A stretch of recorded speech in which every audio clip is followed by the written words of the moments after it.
Lwasi osegolo koro margi kalone wacho kanyo ni bende ne nitiere kaka ne gikoro ni oro bende nyalo bedo kata bedo ni koth biro bedo to ko bedo moromo e gwenge moko bende oro nyalo bedo. Gin cham mage mawinjo bende ni jopur pidho manyalo bedo e kinde ma koth nitie matin moromo kaachiel kod e kinde ma koth onge, kinde ma oro nitiere.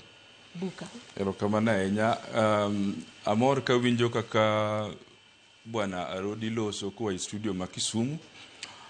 Nitie gik moko mang'eny kapok adonji penjo mipenja, nitie gik mang'eny ma bende wacho kanyo ma bende daher ni bang' mani atwage kode matin nikech bende an japur kendo an jatend jopur matindo to ka winje joga moko mowacho ni ne giyudo advisory kowuok i kaunti ma Siaya. Pok adhiye kata e mbui mar kaunti ma Siaya maneno advisory ma gigolo nikech kata ka gigolo ripo be ni kete i mbui ma kata ka ng'ato dwa neno mondo osom mondo wach joge inyalo ng'eyo ni kadhi mbui mar Siaya County anyalo yudo. To kata kowacho ni koth biro chwe moromo kadok matin.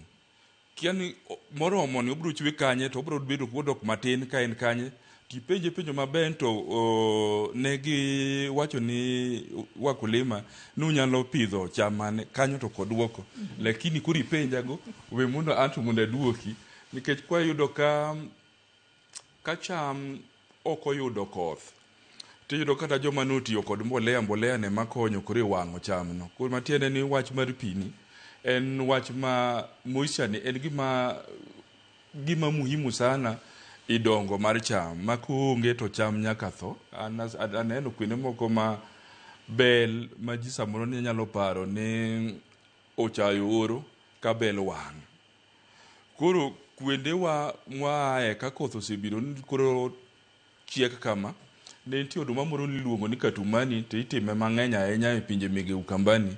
Korwa kocha ni tinda neno ka ok ong'eny ahinya to en wach mar daher ma jowa motelo ni migawo mar pur mondo rangie weche mege kodhi mar cham miluongo ni katumani ka yore mag Ukambani nikech kari bad migawo mar timo research mar government ma Kenya oweni Kalro.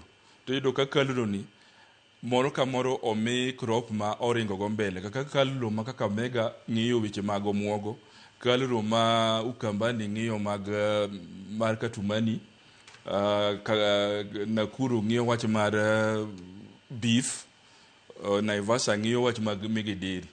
Koro ribo bende girange wach mar katumani mondo chopno e pinywa kocha lakini crops moko ma bende wanyalo ringo go piyo ka koth tin gin sana gin gige kaka alode kod legumes. Alode gin kaka spinach, kunde manyalo machua piyo tiringo go i market ama konyi i weche mege chiemo i dala kumidakie. Kaachiel kod nyanya gin gik moko ma kokao dwe mar achiel miwinjo ka Arodi wacho ni koth nyalo biro chwe matin ama machiegni moromo. Gik moko kaka alodego konyowa kabisa lakini kwa donji serious to wayudo ka wang'e mantie mang'eny. Koro legumes kod alode mopogore kod budho giri nyalo konyowa i yore ma seche ma koth tin.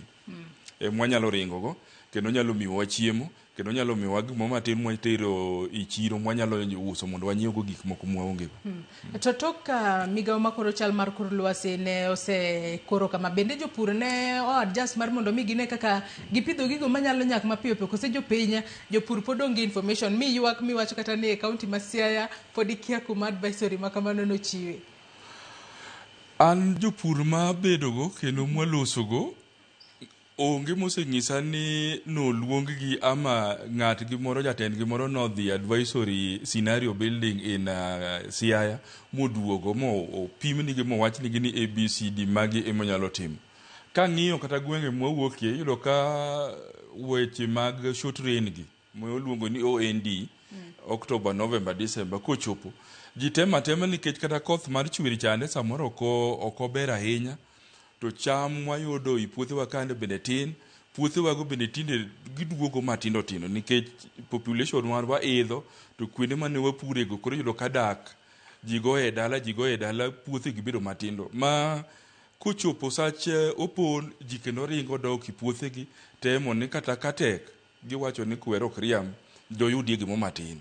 To yudo ka ok oyud kaka noparo nonyalo yudo samoro, bende yudo ka japurni pesa mane en go matin monyiewo kata kodhini odhi owang' koro kendo weye ka koro kendo en modhier molo kaka nochako cha.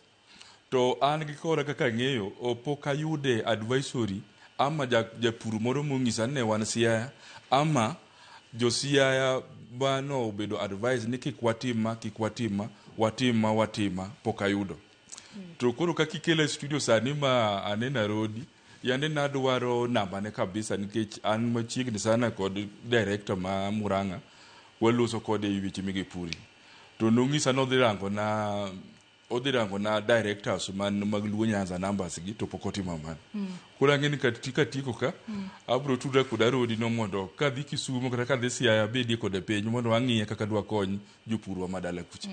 Wacho kanyo makare kendo nyalo wacho ni kawuono jahawi ibo bedo kiyudo namba ne mar mondo mune kaka unyalo konyo jopur mondo ging'e kit kaka ginyalo pur ahinya nyate kinde ma ochwal milome ni koth ok bibedo ka chwe mathoth ahinya. Rodi ang'eni in bende intiere kod duoko minyalo gombo mar mondo mi iduoki kotudore kod gigo ma buko wacho kata kamano ing'isa ni wakaw yo madundo gi sani ka